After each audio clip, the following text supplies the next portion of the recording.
മാർക്കോസ് അധ്യായം 14. പെസഹായ്ക്കും പുളിപ്പില്ലാത്ത അപ്പത്തിന്റെ പെരുന്നാളിനും 2 ദിവസം കൂടി മാത്രമേ ഉണ്ടായിരുന്നുള്ളൂ. മുഖ്യ പുരോഹിതന്മാരും വേദജ്ഞരും യേശുവിനെ ചതിവിൽ പിടികൂടി കൊല്ലുന്നതിനെപ്പറ്റി ആലോചിച്ചുകൊണ്ടിരുന്നു. എന്നാൽ ഉത്സവകാലത്ത് വേണ്ട, ജനങ്ങൾ കലാപമുണ്ടാക്കും, അവർ പറഞ്ഞു. അദ്ദേഹം ബേഥാന്യയിൽ കുഷ്ഠരോഗിയായ ശിമോന്റെ വീട്ടിൽ ഭക്ഷണത്തിനിരിക്കുമ്പോൾ ഒരു സ്ത്രീ വിലയേറിയ സ്വച്ഛ ജടാമാംസി തൈലം നിറച്ചൊരു വെൺകൽ ഭരണിയുമായി വന്നു. അവൾ ഭരണി പൊട്ടിച്ച് തൈലം അദ്ദേഹത്തിന്റെ ശിരസിലൊഴിച്ചു. സന്നിഹിതരായിരുന്നവരിൽ ചിലർ പരസ്പരം, ഈ സുഗന്ധതൈലം പാഴാക്കിയതെങ്കിലും ഇത് 300-ലധികം ദിനാറിന് വിറ്റ് പണം ദരിദ്രർക്ക് കൊടുക്കാമായിരുന്നല്ലോ എന്ന് നീരസത്തോടെ പറഞ്ഞവളെ ഭർസിച്ചു. അവളെ വെറുതെ വിട്ടേക്കുക. യേശു പറഞ്ഞു, നിങ്ങൾ അവളെ അസഹ്യപ്പെടുത്തുന്നതെന്തിന്? അവൾ എനിക്ക് വേണ്ടി ഒരു നല്ല കാര്യമല്ലോ ചെയ്തിരിക്കുന്നത്. ദരിദ്രർ എപ്പോഴും നിങ്ങളുടെ അടുക്കൽ ഉണ്ടായിരിക്കും. അവരെ നിങ്ങൾക്ക് എപ്പോൾ വേണമെങ്കിലും സഹായിക്കാം. എന്നാൽ ഞാൻ നിങ്ങളുടെ കൂടെ എപ്പോഴും ഉണ്ടായിരിക്കുകയില്ല. തനിക്ക് കഴിവുള്ളത് അവൾ ചെയ്തു. എന്റെ ശവസംസ്കാരത്തിനുള്ള ഒരുക്കമായി അവൾ മുൻകൂട്ടി എന്റെ ശരീരത്തിൽ തൈലം പൂശിയിരിക്കുകയാണ്. ഭൂലോകത്തിൽ എവിടെയെല്ലാം സുവിശേഷം പ്രസംഗിക്കപ്പെടുമോ അവിടെയെല്ലാം അവൾ ചെയ്തതും അവളുടെ സ്മരണയ്ക്കായി പ്രസ്താവിക്കപ്പെടും എന്ന് സത്യമായി ഞാൻ നിങ്ങളോട് പറയുന്നു. പിന്നീട് 12 പേരിൽ ഒരുവനായ യൂദ ഈസ്കരിയോത്താവ് യേശുവിനെ മുഖ്യ പുരോഹിതന്മാർക്ക് ഒറ്റിക്കൊടുക്കുന്നതിനു വേണ്ടി അവരുടെ അടുത്തേക്ക് പോയി. അവർ ഇത് കേട്ട് സന്തോഷിച്ച് അയാൾക്ക് പണം കൊടുക്കാമെന്ന് വാഗ്ദാനം ചെയ്തു. അയാൾ അദ്ദേഹത്തെ ഏൽപ്പിച്ചു കൊടുക്കുവാൻ തക്കം നോക്കിക്കൊണ്ടിരുന്നു. പെസഹ കുഞ്ഞാടിനെ അറുക്കുന്ന പുളിപ്പില്ലാത്ത അപ്പത്തിന്റെ പെരുന്നാളിന്റെ 1-ാം നാൾ ശിഷ്യന്മാർ യേശുവിനോട്, അങ്ങേക്ക് പെസഹ ഭക്ഷിപ്പാൻ ഞങ്ങളത് എവിടെ ഒരുക്കണമെന്നാണ് അങ്ങ് ആഗ്രഹിക്കുന്നത് എന്ന് ചോദിച്ചു.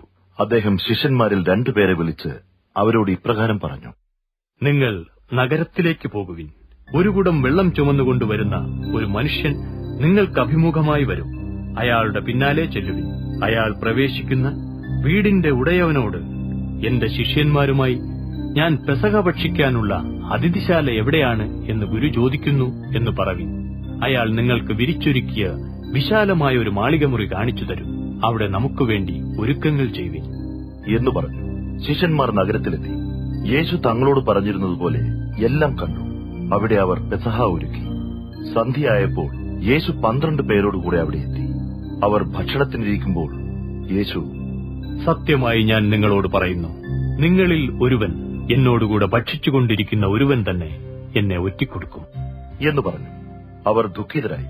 ഓരോരുത്തൻ, ഞാനോ എന്ന് അദ്ദേഹത്തോട് ചോദിച്ചു തുടങ്ങി. യേശു അവരോട്, അത് 12 പേരിൽ ഒരാൾ തന്നെയാണ്.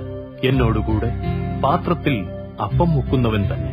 തന്നെക്കുറിച്ച് എഴുതപ്പെട്ടിരിക്കുന്നതുപോലെ മനുഷ്യപുത്രൻ പോകുന്നു. എങ്കിലും അവനെ ഒറ്റിക്കൊടുക്കുന്നവന് കഷ്ടം. ആ മനുഷ്യൻ ജനിക്കാതിരുന്നുവെങ്കിൽ അവന് ഏറെ നന്നായിരുന്നു.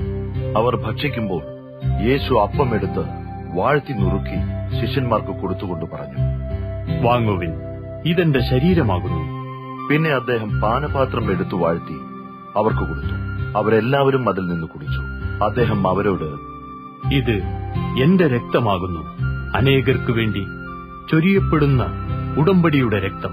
സത്യമായി ഞാൻ നിങ്ങളോട് പറയുന്നു, ദൈവരാജ്യത്തിൽ പുതുതായി അത് കുടിക്കുന്ന നാൾ വരെ മുന്തിരിവള്ളിയുടെ ഫലത്തിൽ നിന്ന് ഞാൻ ഇനി കുടിക്കുകയില്ല എന്ന് പറഞ്ഞു. അവർ ഒരു സ്തോത്രഗീതം പാടിയതിനു ശേഷം ഒലിവ് മലയിലേക്ക് പോയി. യേശു അവരോട് പറഞ്ഞു, നിങ്ങൾ എല്ലാവരും ഇടറിപ്പോകും.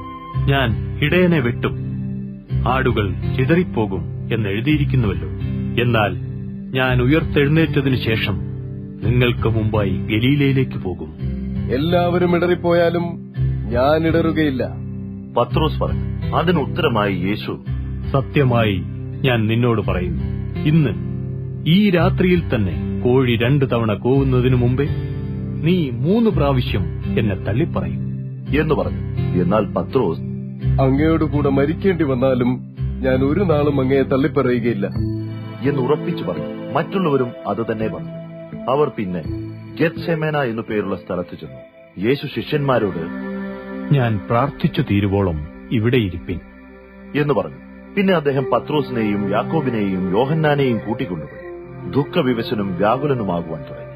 അദ്ദേഹം അവരോട്, എന്റെ ഉള്ളം മരണവേദന പോലെ അതിദുഃഖിതമായിരിക്കുന്നു. നിങ്ങൾ ഇവിടെ എന്നോടൊപ്പം ഉണർന്നിരിക്കുക എന്ന് പറഞ്ഞു. അദ്ദേഹം അല്പം മുമ്പോട്ട് ചെന്ന് നിലത്തു വീണ് കഴിയുമെങ്കിൽ ആ നാഴിക തന്നിൽ നിന്നു നീങ്ങിപ്പോകണമെന്ന് പ്രാർത്ഥിച്ചു. അബ്ബാ, പിതാവേ, അവിടുത്തേക്ക് സകലവും സാധ്യമാണല്ലോ. ഈ പാനപാത്രം എന്നിൽ നിന്ന് മാറ്റണമേ. എങ്കിലും ഞാൻ ഇച്ഛിക്കുന്നതല്ല, അവിടുന്ന് ഇച്ഛിക്കുന്നത് തന്നെ നടക്കട്ടെ എന്ന് പറഞ്ഞു. യേശു മടങ്ങി വന്നപ്പോൾ ശിഷ്യന്മാർ ഉറങ്ങുന്നതായി കണ്ടു.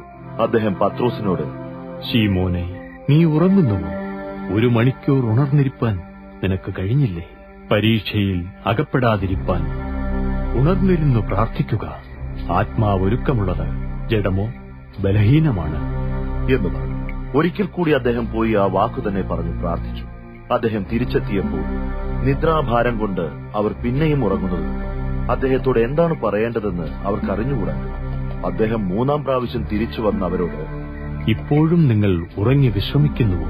മതി, സമയം വന്നിരിക്കുന്നു. നോക്കൂ, മനുഷ്യപുത്രൻ പാപികളുടെ കയ്യിൽ ഏൽപ്പിക്കപ്പെടുവാൻ പോകുന്നു. എഴുന്നേൽപ്പിൻ, നമുക്ക് പോകാം. എന്നെ ഒറ്റിക്കൊടുക്കുന്നവൻ ഇതാ വരുന്നു എന്ന് പറഞ്ഞു. അദ്ദേഹം സംസാരിച്ചുകൊണ്ടിരിക്കുമ്പോൾ തന്നെ 12 പേരിൽ ഒരുവനായ യൂദ അവിടെ മുഖ്യ പുരോഹിതന്മാരും വേദജ്ഞരും മൂപ്പന്മാരും അയച്ചൊരു ജനക്കൂട്ടം വാളും വടികളുമായി അവരോടൊപ്പം ഉണ്ടായി. അദ്ദേഹത്തെ ഒറ്റിക്കൊടുക്കുന്നവൻ ഞാൻ ആരെ ചുംബിക്കുമോ അയാളാണ് ആ മനുഷ്യൻ. അയാളെ ബന്ധിച്ച് കരുതലോടെ കൊണ്ടുപോയിക്കൊള്ളാം എന്നൊരടയാളം അവർക്ക് കൊടുത്തിരുന്നു. യൂദ പെട്ടെന്ന് യേശുവിന്റെ അടുത്ത് ചെന്ന്, ഗുരു എന്ന് പറഞ്ഞ് അദ്ദേഹത്തെ ചുംബിച്ചു. അവർ യേശുവിനെ പിടിച്ചു ബന്ധിച്ചു. അപ്പോൾ അടുത്തു നിന്നിരുന്നവരിൽ ഒരുവൻ വാളൂരി മഹാപുരോഹിതന്റെ ദാസനെ വെട്ടി അവന്റെ ചെവി ഛേദിച്ചു കളഞ്ഞു. യേശു അവരോട്, എന്നെ പിടിക്കുവാൻ വാളും വടിയുമായി എന്റെ നേരെ വരുവാൻ ഞാനൊരു കൊള്ളക്കാരനാണ്. എല്ലാ ദിവസവും നിങ്ങളെ പഠിപ്പിച്ചുകൊണ്ട് ഞാൻ ദൈവാലയത്തിൽ നിങ്ങളോടുകൂടെ ഉണ്ടായിരുന്നു. എങ്കിലും നിങ്ങൾ എന്നെ പിടിച്ചില്ല. എന്നാൽ തിരുവെഴുത്തുകൾ നിറവേറുവാൻ ഇത് സംഭവിച്ചു എന്ന് പറഞ്ഞു. അപ്പോൾ എല്ലാവരും അദ്ദേഹത്തിൽ ഓടിപ്പോയി. ഒരു യുവാവ് പുതപ്പ് മാത്രം ധരിച്ചുകൊണ്ട് യേശുവിനെ അനുഗമിക്കുന്നുണ്ടായി. അവർ അയാളെ പിടിച്ചപ്പോൾ അയാൾ വസ്ത്രം ഉപേക്ഷിച്ചിട്ടും നഗ്നനായി ഓടിപ്പോയി. അവർ യേശുവിനെ മഹാപുരോഹിതന്റെ അടുക്കൽ കൊണ്ടുചെന്നു. എല്ലാ മുഖ്യ പുരോഹിതന്മാരും മൂപ്പന്മാരും വേദജ്ഞരും അവിടെ ഒരുമിച്ചുകൂടി. പത്രോസ് യേശുവിന്റെ പിന്നാലെ അല്പം അകലെയായി നടന്ന് മഹാപുരോഹിതന്റെ മുറ്റത്തെത്തി അവിടെ കാവൽക്കാരോടുകൂടെ തീ കാഞ്ഞുകൊണ്ടിരുന്നു.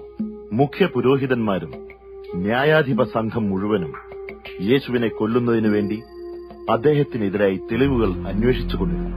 എന്നാൽ ഒന്നും കണ്ടെത്തിയില്ല. പലരും യേശുവിനെതിരായി കള്ളസാക്ഷ്യം പറഞ്ഞു. എന്നാൽ അവരുടെ മൊഴികൾ പരസ്പരം പൊരുത്തപ്പെട്ടില്ല. അപ്പോൾ ചിലർ എഴുന്നേറ്റ് അദ്ദേഹത്തിനെതിരായി, കൈകളാൽ നിർമ്മിച്ച ഈ മന്ദിരം നശിപ്പിച്ച ശേഷം കൈകൊണ്ട് നിർമ്മിക്കാത്ത മറ്റൊന്ന് 3 ദിവസത്തിനകം ഞാൻ പണിയുമെന്ന് ഇയാൾ പറഞ്ഞത് ഞങ്ങൾ കേട്ടിരിക്കുന്നു എന്ന് കള്ളസാക്ഷ്യം പറഞ്ഞു. എന്നിട്ടും അവരുടെ സാക്ഷ്യങ്ങൾ പൊരുത്തപ്പെട്ടില്ല. അപ്പോൾ മഹാപുരോഹിതൻ അവരുടെ മുമ്പാകെ എഴുന്നേറ്റ് നിന്നുകൊണ്ട് യേശുവിനോട്, നിനക്ക് മറുപടിയൊന്നുമില്ലേ? അവർ നിനക്കെതിരായി പറയുന്ന ഈ സാക്ഷ്യമെന്ത് എന്ന് ചോദിച്ചു. എന്നാൽ യേശു മറുപടി കൊടുക്കാതെ മൗനമായി. മഹാപുരോഹിതൻ വീണ്ടും അദ്ദേഹത്തോട്, താങ്കൾ വന്യനായവന്റെ പുത്രനായ ക്രിസ്തുവാണ് എന്ന് ചോദിച്ചു. അതിന് യേശു, ഞാനാകുന്നു. മനുഷ്യപുത്രൻ സർവശക്തന്റെ വലത്ത് ഭാഗത്തിരിക്കുന്നതും ആകാശമേഘങ്ങളിൽ വരുന്നതും നിങ്ങൾ കാണും എന്ന് പറഞ്ഞു. മഹാപുരോഹിതൻ തന്റെ വസ്ത്രം കീറി, ഇനി മറ്റു സാക്ഷികൾ നമുക്കെന്തിന്? നിങ്ങൾ ദൈവദൂഷണം കേട്ടിരിക്കുന്നുവല്ലോ, നിങ്ങൾക്ക് എന്തു തോന്നുന്നു എന്ന് ചോദിച്ചു. അയാൾ മരണശിക്ഷയ്ക്ക് അർഹനാണ് എന്ന് എല്ലാവരും വിധിച്ചു. അപ്പോൾ ചിലർ അദ്ദേഹത്തിന്റെ മേൽ തുപ്പുകയും അദ്ദേഹത്തിന്റെ കണ്ണ് മൂടിക്കെട്ടുകയും മുഷ്ടി ചുരുട്ടി അദ്ദേഹത്തെ ഇടിച്ചിട്ട് പ്രവചിക്കുക എന്ന് പറയുകയും ചെയ്തു. കാവൽക്കാർ അദ്ദേഹത്തെ ഏറ്റുവാങ്ങി പ്രഹരിച്ചു. പത്രോസ് താഴെ നടുമുറ്റത്തായിരുന്നപ്പോൾ മഹാപുരോഹിതന്റെ വേലക്കാരിയായ ഒരു പെൺകുട്ടി അവിടെ എത്തി. തീ കാഞ്ഞുകൊണ്ടിരുന്ന പത്രോസിനെ സൂക്ഷിച്ചു നോക്കി.